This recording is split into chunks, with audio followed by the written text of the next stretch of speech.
I swear I had a childhood. SpongeBob somehow missed it though. Growing up, I was not a Cartoon Network kid. You might be able to tell that though. I was much more Disney Channel, and generally movie oriented.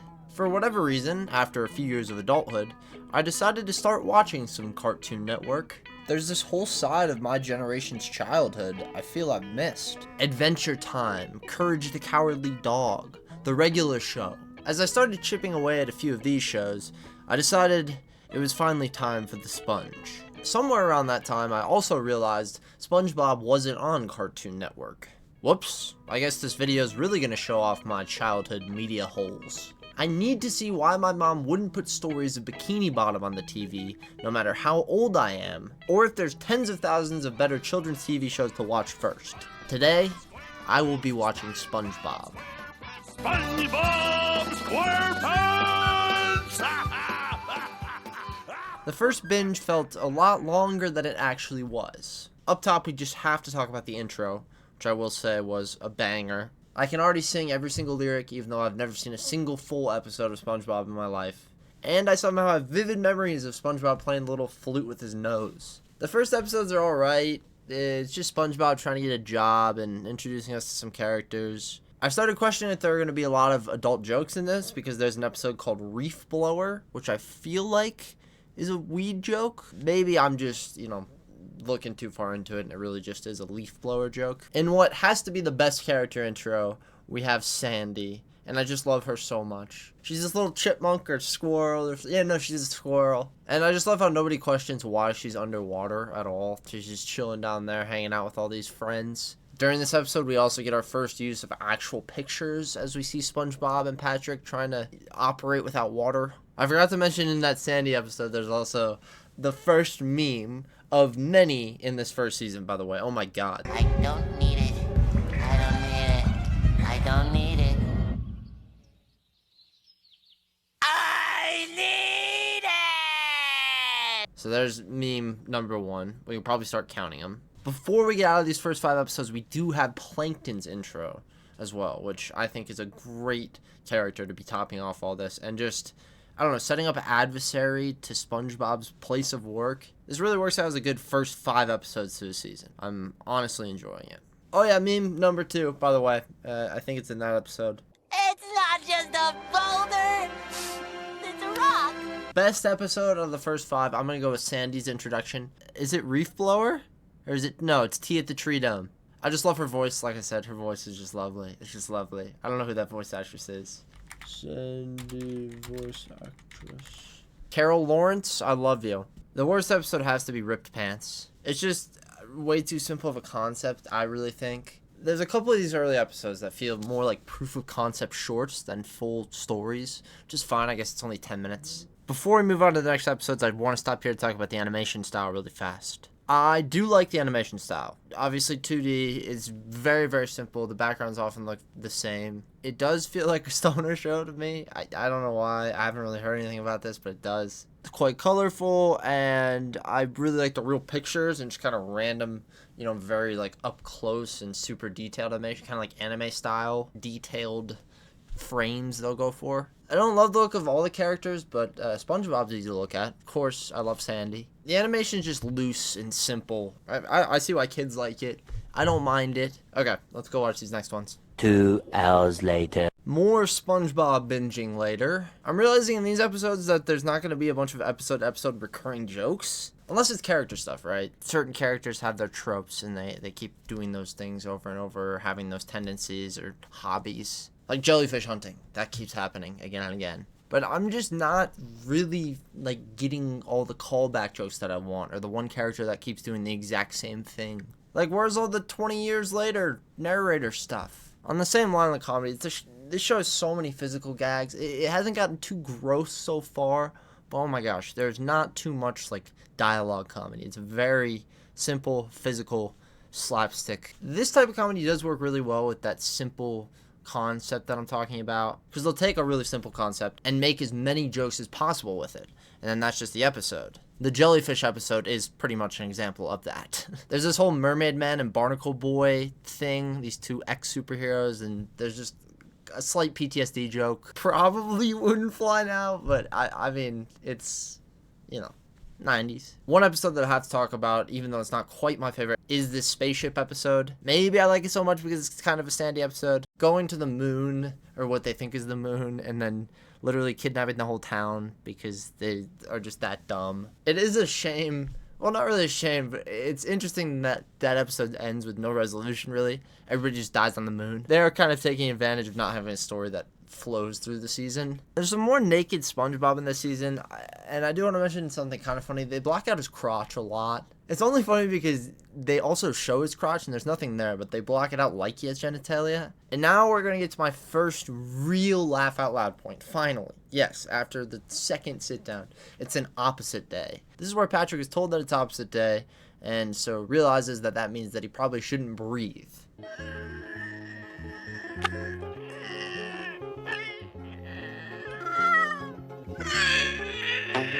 Patrick, breathe! I don't know why. It's good. Patrick somehow got a laugh out of me. That won't happen again. Yeah, it's bits like that. There are decent bits in the show. It's just, I feel like in my adult body, this is not overly watchable. There's not a real story here. I will say the characters are getting built up, though. Like at the very end of this one, we get another Plankton episode. He's a dude who causes a lot of crazy character dynamics to go down. And we actually get to see some depth with SpongeBob, I'm not gonna lie. He becomes empathetic for Plankton, and they sing another meme, the fun song. F is for friends who do something, something. U is for you and me, N is for anywhere, and anytime at all down here in the deep blue sea. Bom, bom. My favorite episode of these 5 episodes has to be the hall monitor. SpongeBob just gets given the power of hall monitor and gets to wreak havoc on the entire town, and this is probably my favorite parts of the show. When they just let SpongeBob loose and he gets way too excited about something when it's not ripped pants. It's also peak SpongeBob stupidity with him hunting himself down. The worst episode is Squeaky Boots. When I don't like the physical comedy, and in these simple concept episodes, that's what they rely on, I'm just never really going to like these. It's a shame, too, because it introduces Mr. Krabs' daughter, who I've actually seen before. It introduces her for no reason. It just, like, throws her in there, give her boots, and then not give her boots, I guess. This is where I want to ask the question, is this show good for kids? I feel like by now, 10 episodes in, I could probably answer that question. Maybe not. Again, I guess everything that I say should be taken with a grain of salt because I haven't seen the entire show. But is this good for kids? Right now, I mean, kind of. It's just not the most intelligent humor or storylines. Besides having to follow a couple story beats, there's not things to really engage your brain or make you think harder when it comes to narrative. And the humor is, like I said, just a lot of physicality and not very dialogue driven. So, again, doesn't engage that brain. There aren't a lot of super inappropriate or poorly aged jokes outside of, like, the one that I mentioned that could completely turn in the next couple episodes. There are a few good themes and messages sprinkled in throughout the show, too. I'm not gonna lie. There's like here and there. There are bad themes and messages in there too. Maybe that's where the brain power comes in, the discernment between the two. I don't know if I'm gonna have my kids watch it, but if they want to watch it, I don't know if I would say no. Take that, Mom. On to the next. 2 hours later. My senses are starting to hurt. I'm starting to realize the show is not actually bingeable in the slightest. I'm also starting to realize that SpongeBob's character is not likable very much. You pretty much need people hating on him to make him likable, which is why I think Squidward is made so unlikable so much of the time. He's just so oblivious that he becomes ignorant too much. This is one of those things watching as an adult I'm not enjoying. I do notice Squidward getting more of a character in this whole episode segment. Seeing him compete for Employee of the Month and actually, invest in SpongeBob's antics rather than just being hands off and pissed off about them. It's fun, and you get to see more to Squidward than just hatred. There's also the first holiday episode in this one. It's Halloween, which is great. It has the Flying Dutchman in it, voiced by Bill Murray's brother. They almost did this thing where it was just like a ghost story, but they didn't keep up with that, and I wish they would have done that. Yeah, this whole episode segment really is just Squidward's segment, though. Almost every episode is his, and he gets even more depth when he almost kills Gary and actually feels bad. Shortly after that, we get SpongeBob turning into a snail, which now I'm really feeling bad for Squidward. Also, I don't know if this is good for kids, man. I'm fucking terrified. Yes, it's fitting, because this is the second half of the Halloween episode. In my favorite episode of this season, SB-129, we travel to the future, and then to the past, and then back to the future. It's just a great concept. And it's funny with Squidward not being able to get away from SpongeBob no matter what time period he goes to. There's also trippy visuals in this one, which is further solidifying my thought that this is a stoner show. Worst episode is Karate Choppers, which makes me sad because it is a Sandy episode. It just pissed me off this episode because SpongeBob gets fired, and for a second I'm like, oh my god, it's going to be a cool arc, maybe multi-episode type thing. But then he gets rehired within 5 seconds. Yeah, Sandy's in it. I know. I still hate it. It's just her dialogue's wasted because she just wants to scrap with SpongeBob the whole time. During the worst episode of the season, I do get my second actual laugh, though. This time, it's from SpongeBob. I know. We can act like plants. Photosynthesis. Photosynthesis. Now I want to talk about if this is good for adults. No, it's really just not good for adults. There's just too many simple concepts, and these episodes will quickly get boring, especially if you're trying to watch multiple in a row, which you probably will be because the episodes are only 10 minutes long. And the characters just aren't deep enough. Like, I think they're going to get deeper, but I don't see them having congruent arcs that end up satisfying season after season. I think it's going to be one of those that you enjoy coming back to for a couple laughs. Or maybe you really enjoy after having a, nice little time outside. This show just works better 1 or 2 episodes at a time. Or just, like, background viewing. There are enjoyment spikes, though. And there are enjoyment spikes. It's really when the concepts get surreal. Or, for me, when SpongeBob isn't the focus. Let's just keep watching. Last one. Power through. 2 hours later. All I can see is SpongeBob. We have another holiday episode. Valentine's Day. I'm sorry. This just drained me. I liked the Valentine's Day episode, though. I did. I think it's this one where SpongeBob puts on an old-timey voice explaining a plan. I love when this voice actor does that because this happens a lot during the season. He just randomly be talking as SpongeBob and switch up the voice. We also get the most character that we've ever had from Mr. Krabs this season, making me more convinced that these characters will get better, and if I watch more of the show, I'd like it more. I do like the episode Rock Bottom where they leave Bikini Bottom. I think I like any episode where they leave home. I just wish they would have done a little more with the area than have SpongeBob try to catch a bus the whole time. I do get my third LOL. Which is probably the only thing that kept me awake during these last episodes. Somehow it's Patrick again. He makes a clever joke, kind of. When they're leaving, Sandy's kind of mad at her. They say, What's wrong with Sandy? Maybe it's just a squirrel thing. I don't know why that got me. I'm just delirious right now, I guess. Plankton also comes back. I love when we get Plankton episodes. More memes in this season as well with this word that I can't pronounce. Stepping on the beat. Stepping on the beat. There's also Spatula God this season. That's right, Spatula God. Just nobody really cares that Spatula God is here, and Spatula God's pissed because he doesn't believe that SpongeBob could actually summon him. There's an episode that they could have done so much with, a hook episode. People are fishing from above, but they don't do anything with it. It makes me so sad. And then the final episode is Barnacle Boy and all of them. I'm just not feeling these guys that much. I don't know. I'm kind of sick of their shtick. At least it's not SpongeBob. I'm happy to be away from the sponge, honestly. The best episode of the season has to be Texas. There's just a bunch of Texas slander in this episode, and it's a Sandy episode. I love Sandy. Honestly, and I've loved Sandy thus far. She actually has character in this episode, too. She gets some real character, besides just being a cool gal. The worst episode by far is Fools in April. This one just pissed me off. I felt like Squidward because once I saw it was April Fool's, I knew what it was going to be. And I don't feel as bad for SpongeBob in this one when he gets fucked by Squidward. When all was said and done, I enjoyed my watch. I did. I'm glad I watched this show. The comedy is not something that's amazing. There are little moments here and there that make me smile or chuckle or, blow air out my nose. But mostly it's a lot of just shaking my head at very childish moments or beats of physical comedy that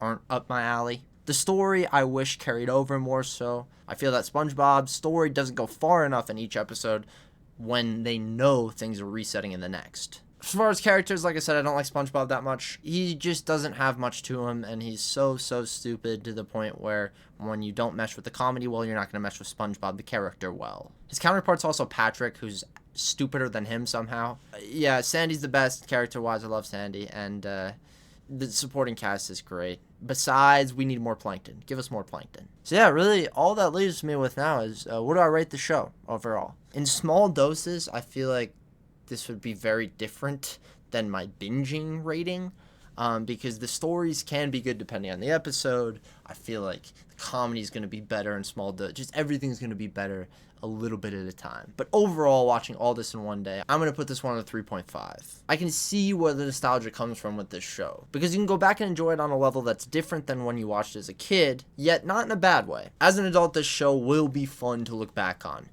Just don't watch too much of it, or think too hard about it. Getting to go back and fill the holes of my childhood self was therapeutic, surprising, and even at times not a waste of attention. maybe it is time for season 2. I have to know if it gets any better, right? And with that, thank you, Ricky. Specifically you, Ricky. And of course, to everyone else who watched this one, thank you. Yeah, this was a very fun video to make. Kind of a different format than normal for me. What I meant to say was hello and welcome to the final stretch. First off here, I just wanted to say thank you. All of you guys have been super amazing, and we're getting really close now to a huge milestone on YouTube, which is the 1,000 subscribers mark. And for myself is also going to be monetization. That means I'm making money. You probably know that word. That's right though. When we hit 1,000 subscribers, we'll officially be monetized. And ladies and gentlemen, I could not have done it without you. I really love doing this, and getting to put these videos on for an audience is a real dream for me. So yeah, to celebrate continuing doing this and crossing this big finish line, I'm going to announce a giveaway. That's right, actually kind of 2 giveaways. First, we have the adventure book. And no, I am not giving this book itself away. What I'm giving away is your name, right? Whoa. Sorry about you get your name in here. That's what you get. If you are already subscribed or you subscribed right now and comment this word above on the bottom of this video or any of the videos with this announcement, your name will be included in this book on that page that I just had open. But wait, there's more. Not only will being subscribed and commenting this word under one of these videos get your name in this book, but it'll also enter you into a raffle. Yes, ladies and gentlemen, a raffle. One of the last people before we hit 1,000 subscribers and that entries close will be randomly selected in 2026 to win either a $20 movie gift card or $20 worth of DVDs of your choice. That's right. Yeah, no, it's not huge right now. But yes, you heard me right. All you have to do is comment this word under this video and be subscribed, and you will get your name in the book for eternity, as well as in this raffle for a $20 movie theater gift card or $20 worth of DVDs. Again, I just want to give a huge thank you to my current subscribers or anybody watching this video for helping us get so close to this milestone and giving us the little push through the finish line here. More info on the giveaway in the description. But yeah, I think we're done here. So, deuces. Just look at the world around you, right here on the ocean floor. Such wonderful things around you. What more are you looking for? Under the sea, under the sea. Darling, it's better down where it's wetter. Take it from me. Up on the shore, they work all day.